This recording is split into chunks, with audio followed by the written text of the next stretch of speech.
What is going on, guys? This is the Bogey Free Podcast for the Quicken Loans Invitational. I'm your host, Evan Cheney. Today, joined by my co-host, Matt Jones. How you doing today, Matt? I am pretty fired up. I'm not going to lie to you. So It's a am good I. day. It's going to be a really weak tournament. I But see that. Yeah. my boy Spieth won this week, so all the haters can step back a little bit. I mean, you have to admit, the shot that he won on was like a miracle. Oh, no. Textbook all day. Yeah. His boy called it. JT knew it was going in. I don't know how. I don't know how one projects holeouts I honestly from I don't know if the bunker.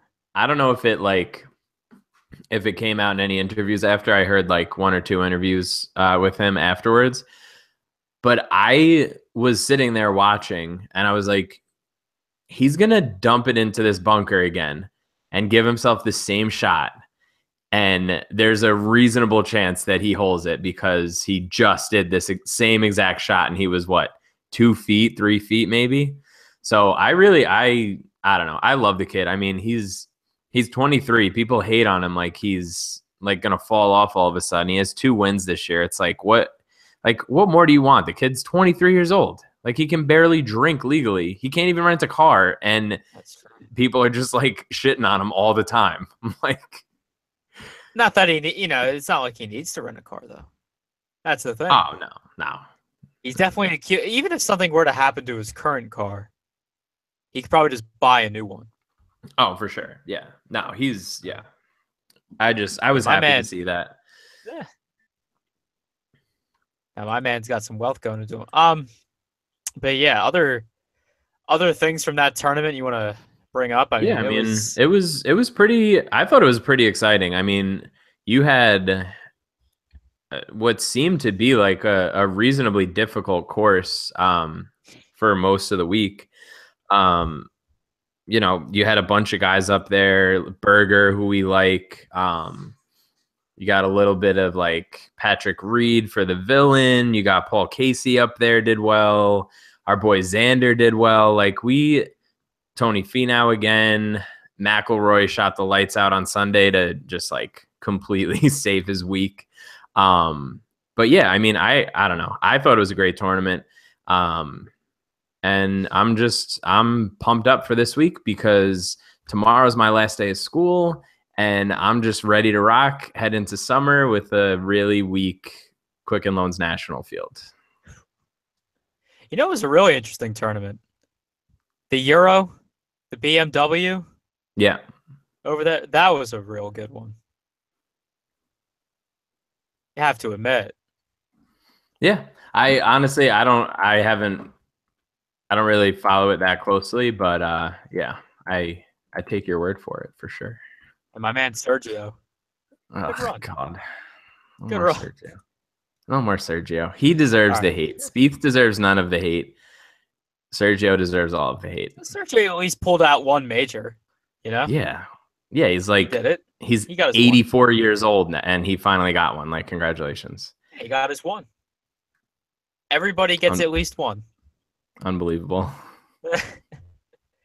All right, so on that note, we'll move over to this week's tournament, the Quicken Loans National at TPC Potomac. Was this like a late? I was saying, like, was this like a late switch over? Change of course? Yeah, it's a change of course. I guess they're trying to give it a little bit of a rotation just so it's not, it's not at the same track every year. So this is the first time that this course is going to be played on the PGA Tour. But we do have a couple years of web.com results. So we kind of can get a feel for what, what works here. And it's pretty much what you'd expect. It's a par 70, 7,100 yards, bentgrass greens, a lot of sand, a fair amount of water here and there. And it's your typical par 70. You're looking for 6 of these par fours, which, half of the par fours are between 450 and 500. So that's definitely something that I'm targeting this week. And then outside of that, there's a couple long par threes, which I'll factor in a little bit. But for the most part, I'm just, this is one of those weeks where you have to kind of go and like really dig in deep, because some of these guys aren't going to have a whole lot of results. Because it's a weak field. It's a small field. It's 120 guys. So 6 to 6 numbers are going to be really high again this week. Like a few weeks ago, I think for the Memorial was a little bit of a smaller field too. So yeah, that's kind of what I'm expecting. I wouldn't be shocked if, I don't know, 15 to 20% made it through 6 to 6. So that's definitely something to keep an eye on. Mm-hmm. Now, starting to look at these golfers here. I mean, we don't have much at the top, right? As you were saying, we don't have much at the top here. We have Ricky Fowler at 12K, Reed at 11.1, and Justin Thomas at 10.9. Outside of that, you don't have anyone else in the double digits. You got a few 9K guys sprinkled in, but yeah, those are your 3 guys up top there. Yep. Who are you leaning toward, and who might you fade out of those 3 guys there? This is, I mean, given the fact that this, the field is as weak as it is, like these top 3 guys, it's kind of hard to argue against any of them. I'm assuming that people are getting sharp. They don't like overreact to one missed cut really, but I do feel like Justin Thomas will see a little bit of a dip because he struggled last week. And even on Sunday at the Open, he struggled a little bit. So, Patrick Reed is coming off of a 13th at the Open and a 5th place last week. Fowler was 5th at the Open. And there's a reasonable argument to be made for Fowler to be besides Dustin Johnson, he's right up there with Rahm, really, when you look at his year so far. So it's kind of hard to poke holes at him. I'll take Thomas for the ownership in a GPP, but realistically, I don't know how you fade Fowler. I really don't, especially in cash. Yeah, he definitely has all the stats needed to, just perform well here. Yeah, the guy's good at everything. Like, you look across his stats, and it's just like, I joke about it some weeks. Like, these guys up at the top, the article I write for the playbook on DraftKings is like targeting certain stats and then looking for the opposite, like things that are easy about the course, things that are hard about the course. And like Fowler does everything well. Like, he's 35th in driving distance this year and 19th in driving accuracy. Like, nobody is that high in both of those categories, really. It's very rare for you to be that good off the tee. And then he's 32nd in greens and regulation and 6th in scrambling this year. It's like, come on. You can't get too cute, especially in a weak field. Like, we kind of saw that last week with Spieth. Like, sometimes you just have to go with the class and the pedigree and just sort of, deal with the ownership and, like we say, differentiate elsewhere.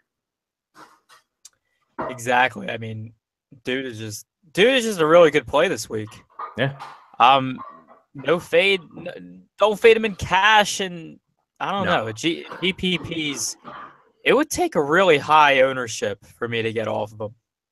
If you're gonna tell me, like, just on principle, you want to fade all 3 of them in a GPP and try to like really differentiate and get yourself like a super low owned lineup, I think that's, it's not the smartest idea really because of how well that Fowler's playing, but it's not the worst idea in the world. If you're going to tell me that you're going to load up on Reed and Thomas and fade Fowler, I think that's a mistake. That's just what I'm looking at this week. Yeah. Yeah, the $1,100 in savings you get might not be entirely necessary. No. Just because we get a lot of these guys at the bottom here that are fairly strong. Right. Yeah, absolutely. Right. So, yeah, paying down to save money just doesn't seem necessary this week. and there's no need to really pivot off of Fowler. Any other notes here you have with these guys, or you want to move to the 9K guys? No, I think we're good. I want to dive into a couple of these guys in the 9K too. Yeah, so in that range, we have Mark Leishman at 9,800, Haas at 95, JB Holmes at an astonishingly high 94. Kevin Chappell, that I found I get right, at 9,300, Russell Henley at 9,200, Tony Finau at 9,100. So yeah, who do you want to talk about here first in this 9K range? Yeah, I mean, whenever you see a par 70, I mean, I'm a little bit drawn to Leishman and Haas, or not Haas rather. Really like looking at Leishman quite a bit. I mean, he's 5 straight cuts he's made now. He does really well on this length of par 4s that they're going to be faced with. I mean, his driving accuracy leaves a little to be desired, but you can get away with it, I think, on this course. Like it's definitely a course that you can overpower a little bit. Like looking back at the last few years of results for those web.com tour events, there's some guys that do really well in driving distance and are like 60th in driving accuracy and they still get by. So if he just has a little bit of an uptick in his driving accuracy, I think you're fine there. See, here's my question though. Yeah. Like you keep referencing like the fact that this was this has been a web.com tour course for a little bit. But how many of these guys really have been like, played on the web.com tour? Meaning like, I know like a few course history wise. Yeah. How many of these guys really do have course history here? I mean, Lingmerth won the event in 2012, I think. There aren't a ton, honestly, but I'm just thinking about like fit wise, like looking at how guys ranked like top 5-ish in those couple of events and just looking at how they fared like relative to the field. So obviously, the PGA, even though this is a weak field, the PGA Tour event is going to have a much higher class of golfer. But I think things still remain relative. Like I think you can still draw some conclusions from it, Mm-hmm. Yeah. So, on that note, like, so you're talking about Leishman for a little bit. Who else in this range really sticks out? I mean, I think I'm going to look at the Fanshare tags right now. I mean, I think Holmes is kind of worth a look in a GPP. I know that he's expensive. It is a heck of a price, but he's 9th on tour in par 4 birdie or better overall right now. And that's I'm talking about for the year. And that's with really struggling for a majority of the season. Like he's done really well on par 4s. He rated out really well for me. I kind of weighted like the par 3s versus 4s versus 5s for this course.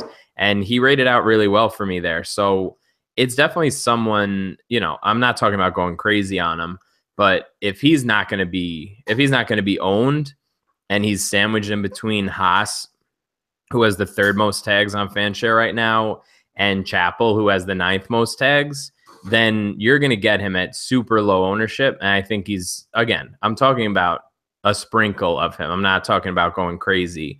You could be probably 5 or 6% and be overweight with him this week. So that's something that I'm considering. I'll play Finau every day, all day, all the time. He's definitely a brand play. Yeah, I mean, it's hard to poke holes in his game. Like we talk about it all the time. He's not just a bomber. His driving accuracy isn't the best on the year, but he's done a little bit better with that. He's 3rd in greens and regulation on the season. Like don't overthink it. He's going to garner ownership like he always does. But he's not all the way up at the top. And there's a lot of guys that are being talked about in this range. Like when we get when we keep going and get down to Brendan Steele, he's being talked up a lot also. So you could get Finau at a little lower ownership than you think this week. So I think he's worth a shot. I mean, he's definitely worth a shot every week. Yeah. Don't you say? But yeah, I do think Finau's in a good spot this week there at 9,100. Anyone else in this range really that you're looking at? I mean, I really do. I mean, it's really hard to trust Henley right now. Maybe in a GPP, but I don't know. I'm not crazy about that. I'd really focus. I'm really going to focus most of my ownership on, like I said, Leishman and Finau for sure. Sprinkle in a little Holmes in a GPP, and that should cover it. Okay, so we'll move down to the 8K guys. We have Brandon Steele at 89, Billy Horschel 88, Keegan Bradley at 87, Byung-Hun An at 86, David Lingmerth at 85, Xander, our boy, at 8,400, Ali Schneiderjans at 8,300, Danny Lee at 8,200, David Hearn at 8,100, and Harris English at 8K. Now, I see on our notes here that you like quite a bit of these 8K guys this week. So I'm going to let you have the floor here and talk about whoever you want to talk about. Yeah, I mean, four of these guys in the 8,000s made their way into the article this week. So it's definitely a range that I'm looking at quite a bit. Honestly, I mean, like I said before, rating out the par 3, 4, and 5 birdie or better, all these guys rank out pretty well. We know that Keegan can't putt. I mean, but he played well last week. He was 8th at the Travelers, and I don't know. I mean, he's relatively safe. Like, he definitely has more cut equity than people give him credit for. And, you know, he's 4 of his last 5 cuts. But I'm really liking Steele. He's going to be like outrageously owned, I think, this week. Especially in cash. Like, he's just a lock. He made, I think he's up to 19 straight cuts now, if you don't include the team event, which I mean, you can't really hold that against him. So yeah, I mean, his cut equity is through the roof. I like Lingmerth. Everybody's on Lingmerth because he won this tournament here, obviously, and you can't really say that about a lot of these guys having good actual course history here. I'll keep playing Xander until he gives me a reason not to. I feel like he's just sort of rounding into form. He's on the younger side, and he's sort of putting his game together. What was he, 5th at the Open and 14th last week? And then I like a little bit of Ollie, just in a GPP. But yeah, those so are you got to go crazy on Ollie. No. You don't have to go crazy on Ollie, but no. I mean, if he starts wearing a hat, I'll probably, trust him a little bit more. I don't know how I feel about golfers that don't wear hats. Is there really a hat? I think we've talked about this plenty of times before, but is there really a hat narrative?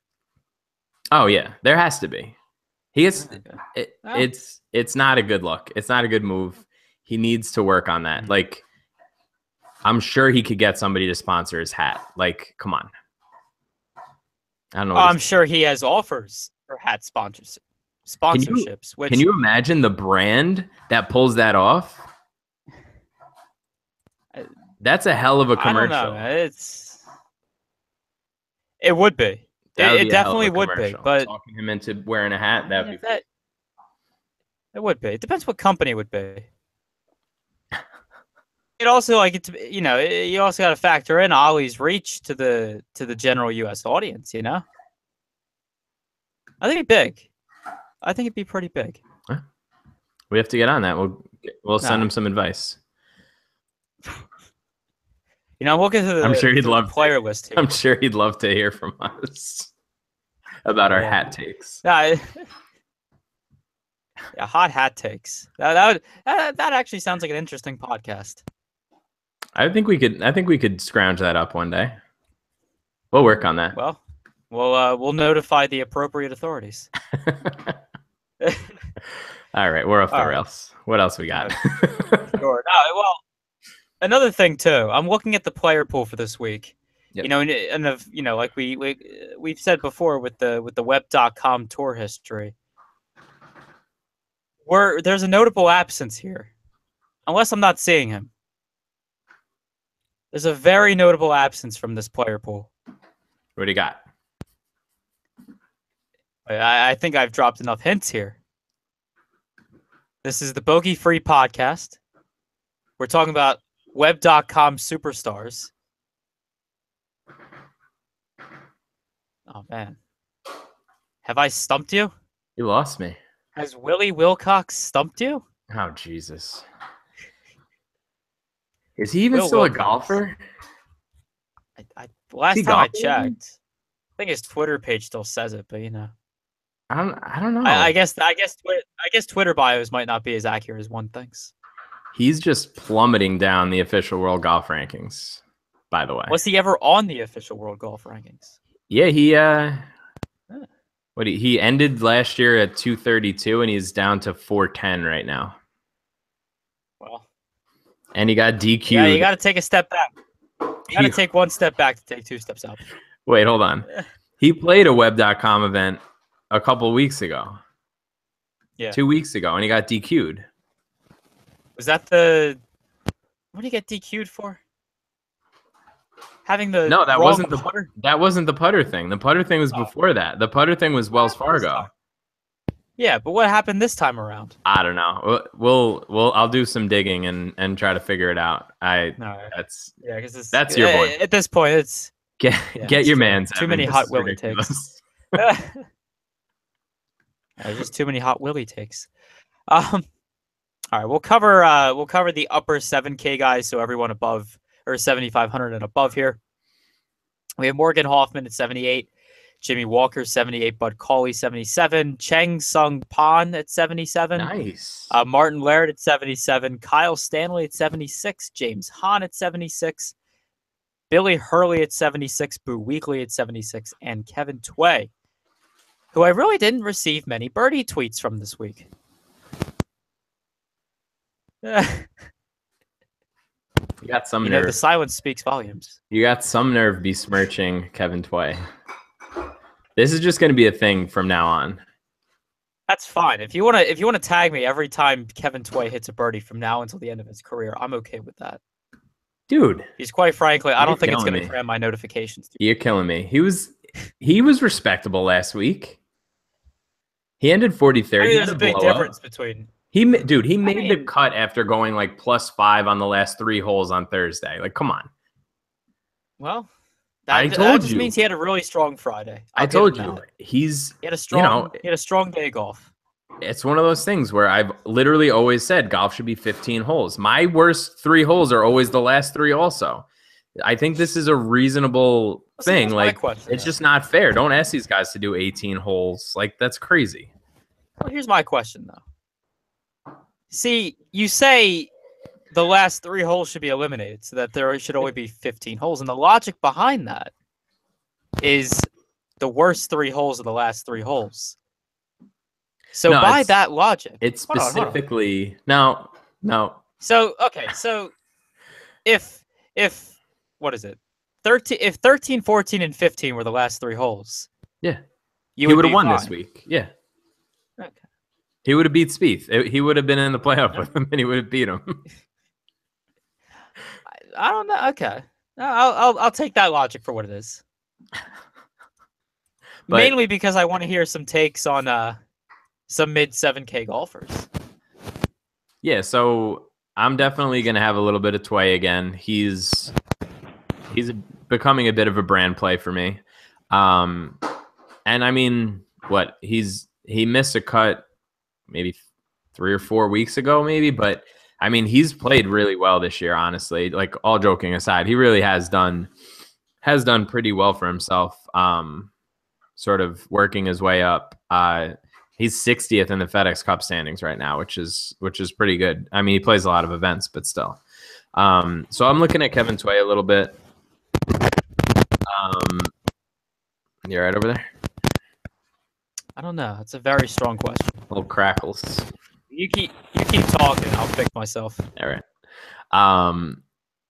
I'm looking at Bud Cauley a little bit. I think that he's one of these weird cases where right now he's 6th in strokes gained approach, but he's like right outside the top 50 in greens and regulation, which is just one of those like head scratchers for me. I don't really understand how that completely ends up working. My guess, although no, I don't even have a guess. I really don't understand what that's about. But he's played pretty well. I guess he missed the cut at the Open, but he's done well recently. And I'm also looking at Kyle Stanley a little bit.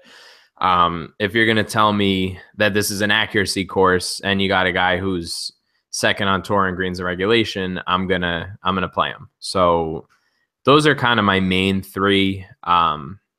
Billy Hurley won this event last year, but it's a different course, so I'm not putting a ton of weight into that. And then I guess we have to play Siwoo Kim, right? Like he's either going to be like top 15 or withdraw, basically. So, I mean, I guess he's a GPP play until further notice. But that's kind of where I'm looking through their that range at least. Okay. Yeah, Cauley, Stanley, and Tway. Tway is. Ooh. I can't wait for Tway to get his win, and it's just going to be nonstop notifications from me. I'm going to set up I have Buffer. It does all the like scheduled tweets for me, and it's just going to be like every 15 minutes, just reminding you, just a picture of Tway smiling and holding a trophy. That's fine. That's going to be great. I'm fine with that. I'm excited. I'm fired up. All right, so we'll move on to the lower half of these 7K guys. There's just a ton of them, so I won't name them all off. But who are you liking here in the price range between 7K and like 7,400 this week? I think I might have found it, finally. I've been on a quest to search for a lone wolf and be the only guy on FanShare touting somebody. And I think that Seamus Power is the guy this week.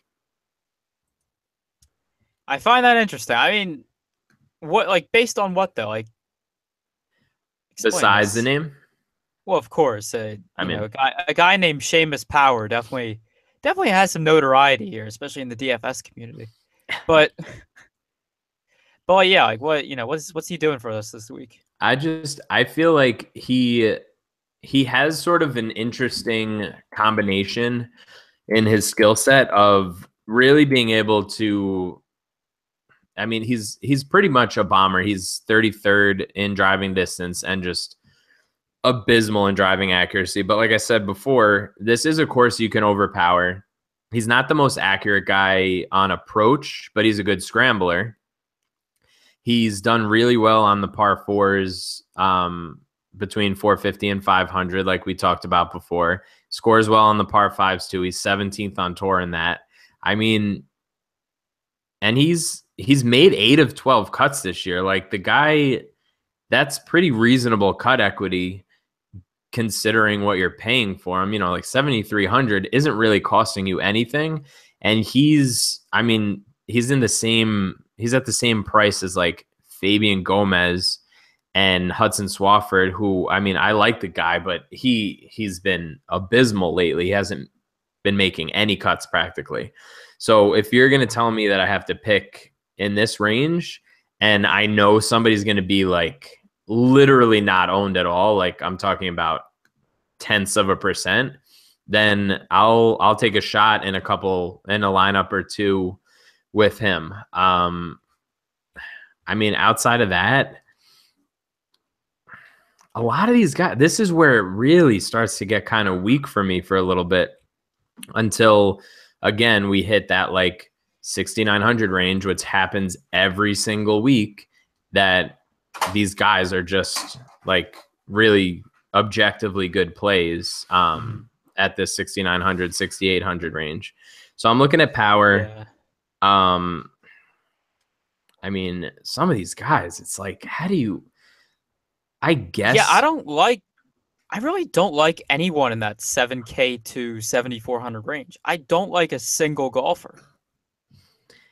Yeah, I mean, like I said, you're looking at all these guys that just, I mean, they just literally are not, they're not making any cuts. If you want to look for cut equity, like I guess Ryan Brem, because he is, I think, 10 to 12 this year. So maybe you want to sprinkle him in, but I mean, is that really going to get you? Is that really going to give you much upside? Like, I think his best finish this year is like 34th or something like that. You know what I mean? Like, it's not. Yeah. These are not guys that I'm crazy about and targeting. No, I'd much rather. Yeah, I'd much rather go even more stars and scrubsier. That's really a term. Nice. I like that. Yeah, I mean, by just saying, okay, I'm gonna roster Fowler and Thomas, right? And then instead of having to choose anyone really in the 7K to 7,400 range, I'm just gonna say, okay, well, how about this? There's better golfers who are cheaper this week. Right. Yeah, right? I mean, this is a good segue to like the 6,900 and under guys, where we have someone, we have people like Luke List, Lucas Glover, we have Hadwin. Your boy Glover. I mean, yeah, Glover, the tilt fest.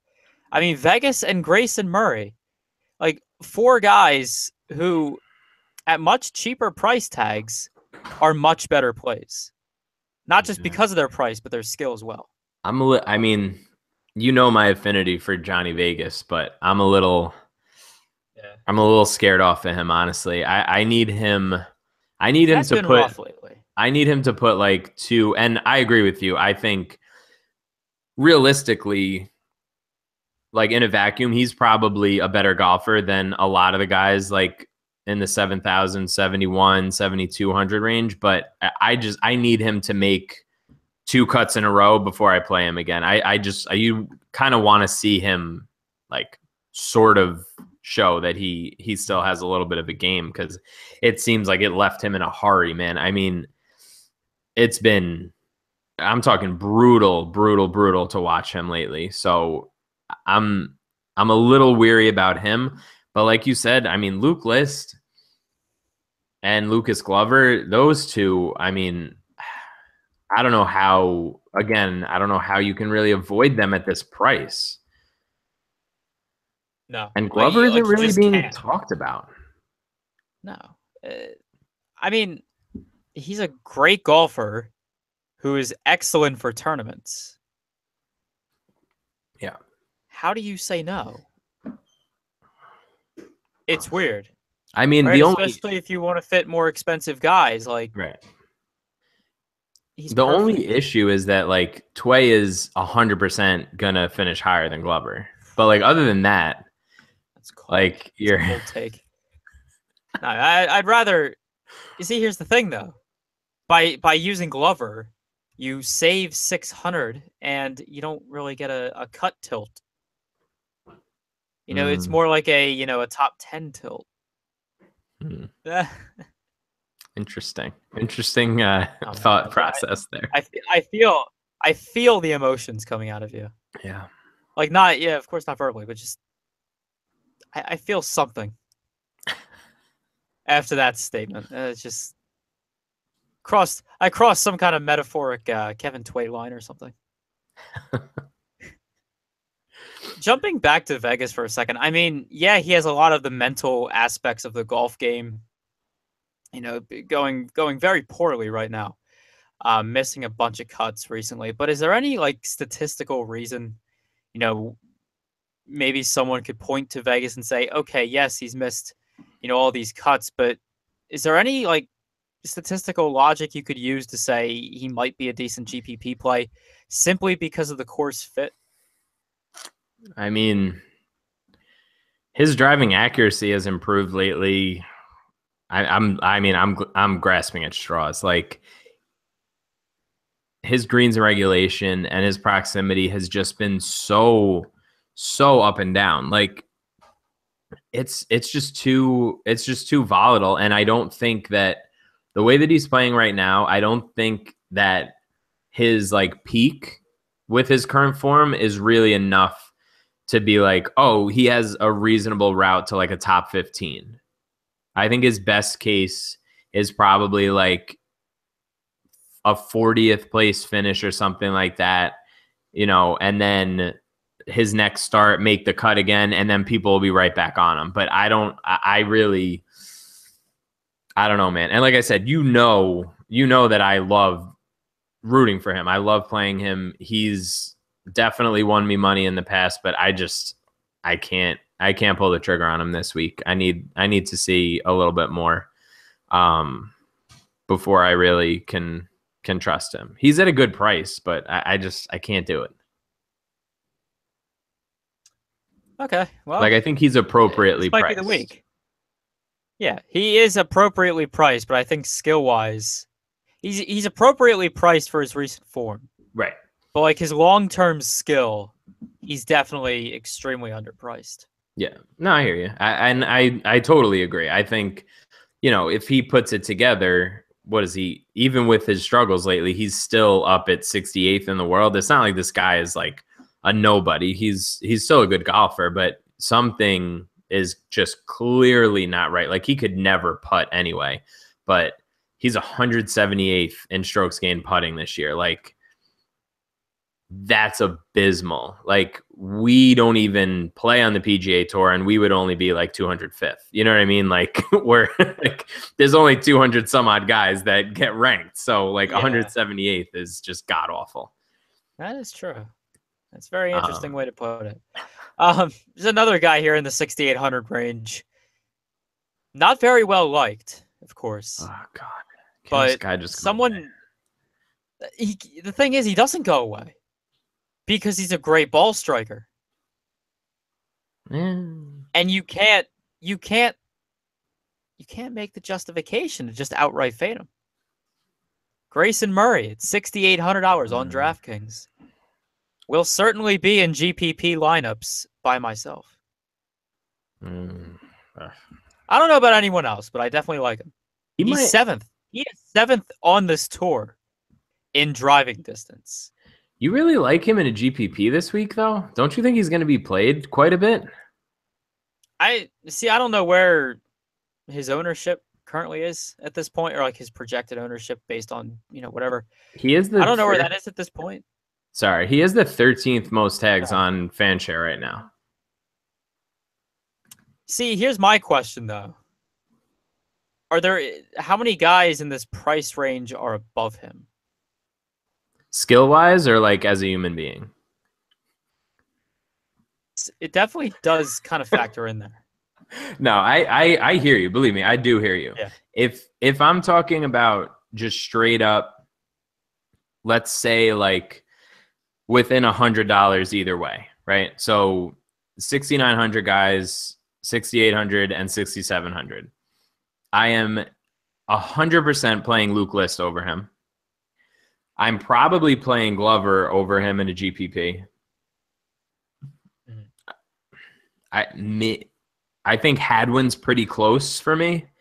And then as we go down, I'll definitely play Murray over Vegas. Yeah, I think that's fair. I get what you're saying. I think his ownership is almost. I mean, he does have cut equity though. I just hate him so much. Like it doesn't matter. That's the thing with DFS though, right? It doesn't matter whether or not you like or hate a guy, like the way he acts or whatever. It really just matters if he can make you money. Yeah. But right? I don't know how much money he's making you at the ownership that I think you could project. That's true. For him that is okay. At that point, you have a fair critique, right? That's a very fair critique of him.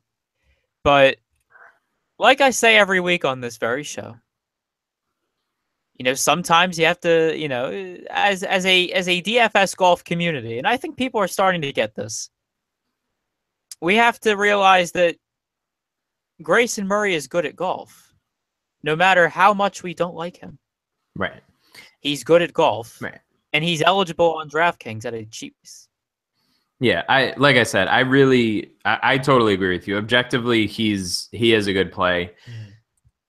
I don't know, man. I don't think people really will be making money off of going crazy on anybody in that price range. You know what I mean? Like, I think it's always a good idea to spread yourself out when you really feel like that in that range. Like, typically there's not a ton of cut equity.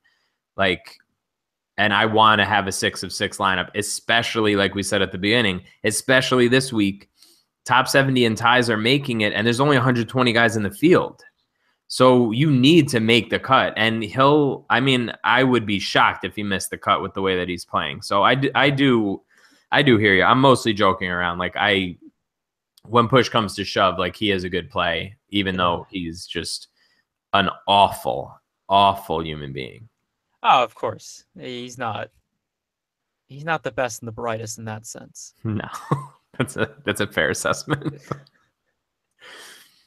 All right, so we'll jump off of him. I mean, looking down from there, like the rest of the $6,800 guys that we haven't discussed yet, and everyone below him, because there's not really much else in terms of quantity or quality. No. When you go lower than Grayson Murray, is there really anyone that you would play here? I mean, if we're talking like a dart, God, I don't want to say it, but Cody Gribble does putt well on bent grass. Like, if you're looking for a reason to play him, and he does score well on par fours typically.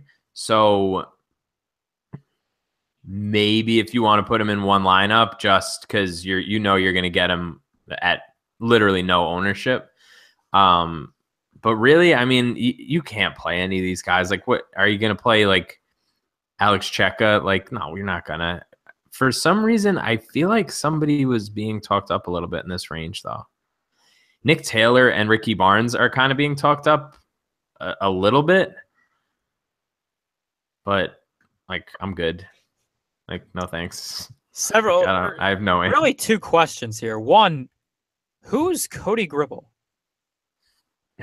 That's an interesting question that should be answered. I'm going to tell you who Cody Gribble is, and you're going to know right away. Arnold Palmer Invitational. Remember how the crocodile or alligator, whatever the hell it was, scared the hell out of Smiley Kaufman? Yeah. Remember that? Yeah. The day before that, remember the guy who slapped the alligator on the tail to make it jump in the water? Oh, so he was the one that poked the bear. That was Cody Gribble. Yeah. Wow. Okay. So he is a.